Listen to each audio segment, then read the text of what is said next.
Biden's own doctor warned one more fall and he'd be in a wheelchair his second term. The White House knew, the media hid it, and the Democrats, they sold it like a feature, not a flaw.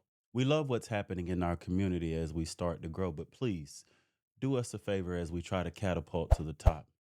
Like this video, subscribe, and turn on those notifications because this wasn't just about decline, it was about deception.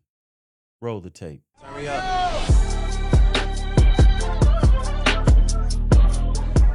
So the White House physician, Dr. Kevin O'Connor, was telling White House aides that President Biden's deterioration of his spine, the degeneration, was so significant that if he fell one more time, that he might have to be in a wheelchair and serve in a wheelchair for his second term. But everybody pushed off the notion that he use a wheelchair until after the election. They weren't worried about Biden's health. They were worried about optics. His own doctor warned them, and they still said, wait, not yet. Pump your brakes. Wait until after November. One more fall from being a seated president, literally, and they still chose silence. This wasn't private health management. This was a political time bomb they prayed wouldn't go off. When you've got to schedule your wheelchair reveal around election day, you've already lost the moral high ground. But Biden's walk wasn't the only thing choreographed. So was everything around it. In this next video, aides were positioned around him to hide his gait. This is all part of a larger whole where the Biden White House tried to hide the extent of his deterioration, both physical and cognitive, as much as possible. In fact, as we all know, we all saw, as his shuffling gait got worse and worse from 2003 to 2004, they started putting aides around him as he walked to Marine One, the helicopter. That was to kind of hide from public view how bad his gait was, how bad his walking was, his shuffling, and also in case he stumbled again to make sure somebody was there. Those weren't aides. They were human camera blockers. They physically flanked the president, and not to protect him, but to shield the public from the truth. If you're building a formation around the commander-in-chief just to get a helicopter, you're not running the country, you're running a production. The walk to Marine One was turned into a Hollywood set, and it proves one thing. They knew the fall was coming, and they needed bodies around to catch it. And yet, while all this was happening right in front of them, the press didn't report it. But why? Well, it could be for a few different reasons. And depending on who you are, depending on the access you were given to the president. But you could have been part of it, or you were just lied to as well, just like everyone else. In this next excerpt, the press, staff, and Congress were all lied to. And this is just of a piece of an overall campaign to try to conceal from the American people the extent to which the president was really struggling to do his job. I'm just curious as to whether or not this kind of trying to hide what was happening with the president at the time had an impact on the press corps. Like, why didn't we hear some of these details from what they actually saw and were dealing with trying to get information? Well, Alex Thompson and I were on the case, as were lots of other reporters, trying to figure out what was going on behind the scenes. But the bottom line is the White House was lying, not only to the press, not only to the public, but they were lying to members of their own cabinet. They were lying to White House staffers. They were lying to Democratic members of Congress, to donors about how bad things had gotten. This wasn't selective messaging. This was institutional lying. They claim his cabinet didn't know, his staff didn't know, and donors didn't know. The very people funding his presidency seemingly had less information than Twitter. That's not a messaging problem. That's a national security breach. You can't run a functioning government when everyone's reading from a fake script. And those scripts were locked down Fort Knox tight because over 200 insiders sat on the truth until it was politically safe. Watch this next piece where everyone clammed up until after the election. And in fact, Alex and I started writing this book after the election of 2024.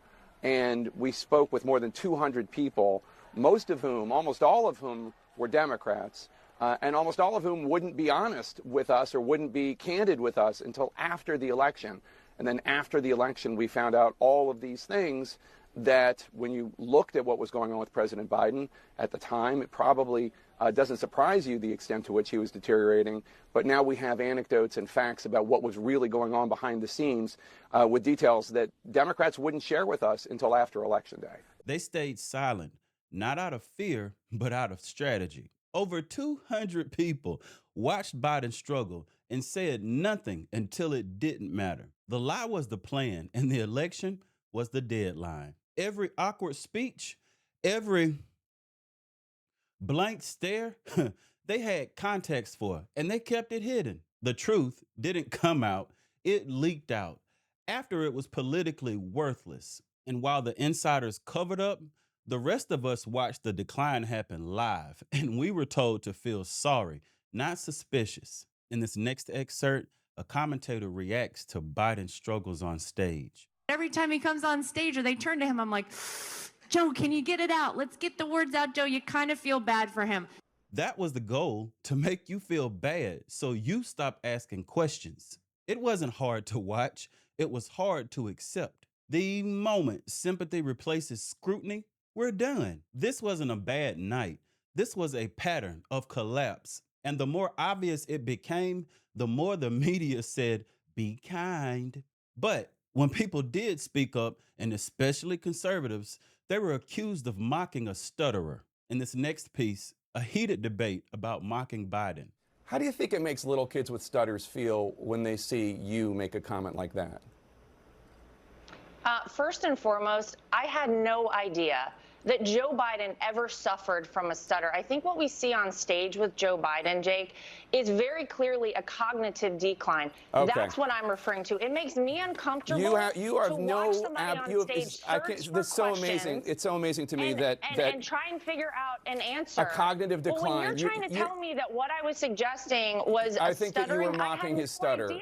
Yeah, I think you were mocking his stutter, and I think you have absolutely no standing to diagnose somebody's cognitive decline. I would think that somebody in the Trump family would be more sensitive to people who do not have medical licenses diagnosing politicians from afar. Plenty of people have diagnosed your father from afar, and I'm sure it offends you. Your father-in-law from afar. I'm sure it offends you. You don't have any standing to say. I'm not diagnosing him. What I'm saying, Jake, you just talked is about that a cognitive we can decline. See that Joe Biden I have is one last struggling question for you, Laura. You can't times on stage, and it's very concerning to a lot of people that this could be the leader of the free world. Okay. That is all I'm saying. I genuinely feel sorry for Joe Biden. I appreciate it. They weaponized a childhood stutterer in order to cover up for cognitive failure. They demanded silence while Biden visibly malfunctioned. If you said anything, they called you cruel. If you even noticed patterns, they called you unqualified. But deep down,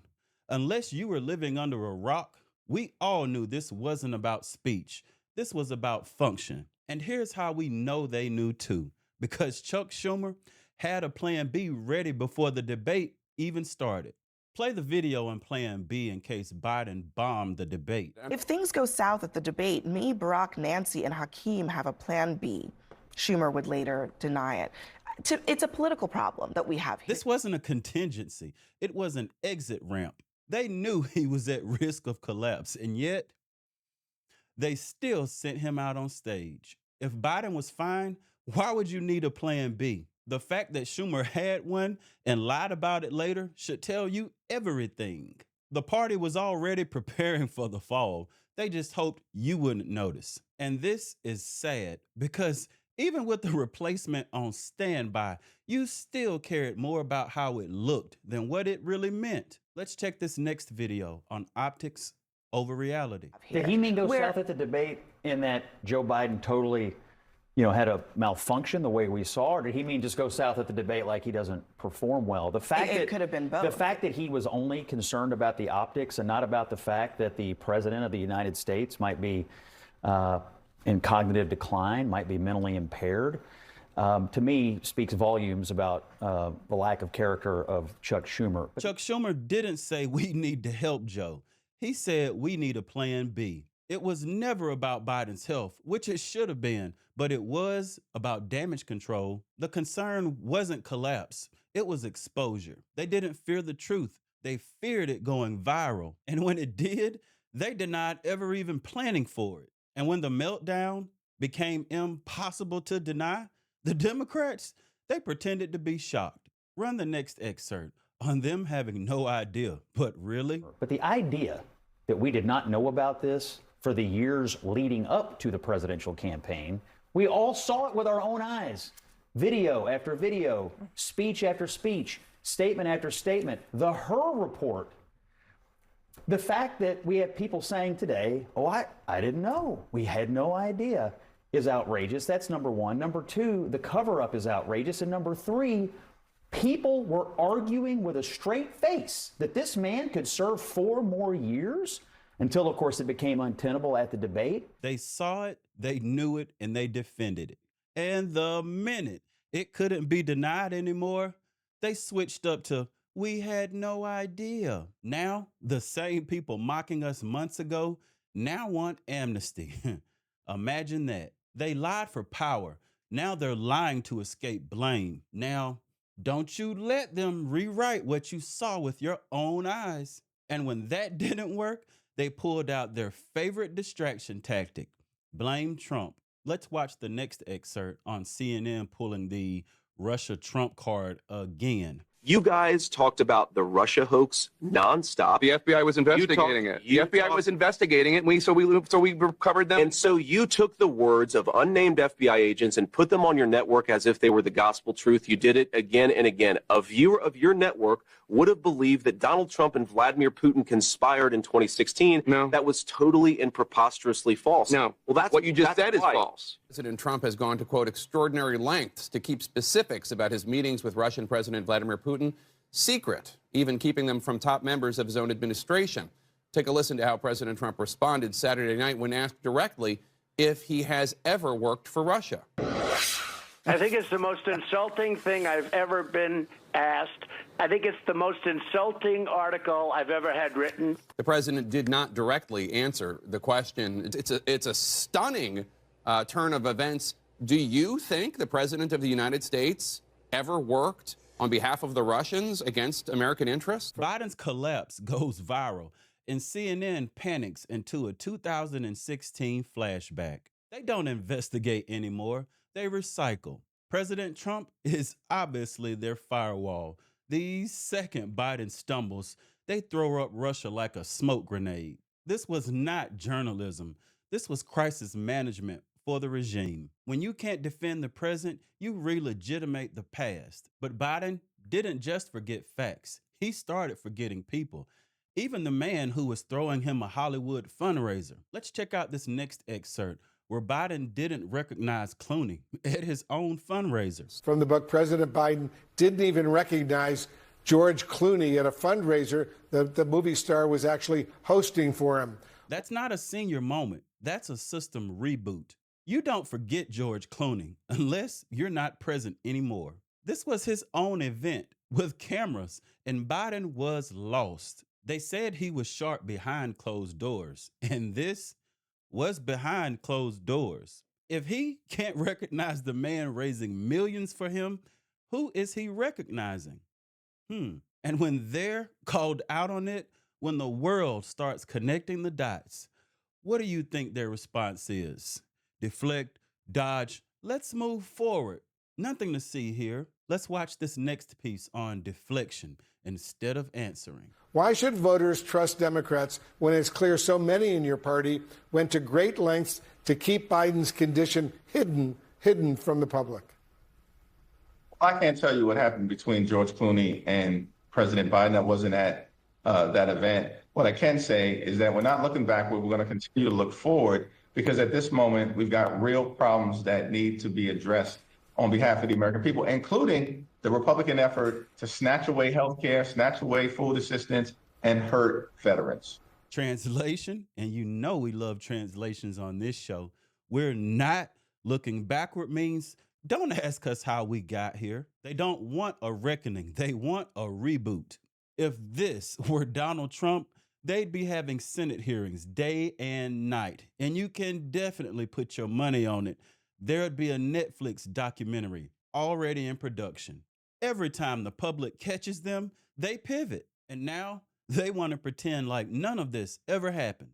But even as all of this was unraveling, some of them still had the nerve to say, we didn't notice a decline, until they couldn't ignore it any longer. In this next video, did they actually notice the decline in his final days? You interacted with President Biden during those days, those final days he was president of the United States. Did you sense there was a major deterioration? Well, in the conversations that I was able to have on behalf of the House Democratic Caucus in those final days, we simply expressed our perspective as to what would be best for the party at that given moment in time. President Biden subsequently made the decision that he was going to pass the baton to Vice President Kamala Harris. Of course, that was a decision that we supported strongly. So, absolutely they noticed. They talked, they planned. This wasn't a health decision. This was a handover agreement. Kamala was already chosen. The baton didn't drop. It was passed off. This wasn't a meltdown. This was an orchestrated transition, wrapped all up into sympathy. They didn't just enable the decline. They packaged it up, sold it, and moved on. The bottom line here is this was a lie of a generation. From the spinal degeneration to Clooney at the fundraiser. From the human shield walk to the staged handoff to Kamala. They lied to Congress and they lied to the media. They lied to the donors. And worst of all, they lied to you. They told you that the stumbles didn't matter, that the blank stares were normal, that the debate was just nerves, and that the man visibly unraveling in front of the world was fit to lead. They ran a president like a puppet, and now, they want amnesty for the cons. We saw it, we remember it, and we're not letting go. So please, do us a favor. Smash that like button, subscribe, turn on those notifications so you don't miss another drop, and continue to show love. Drop some comments down in the section, or even buy us a coffee. Thank you for your time, people. God bless. Listen.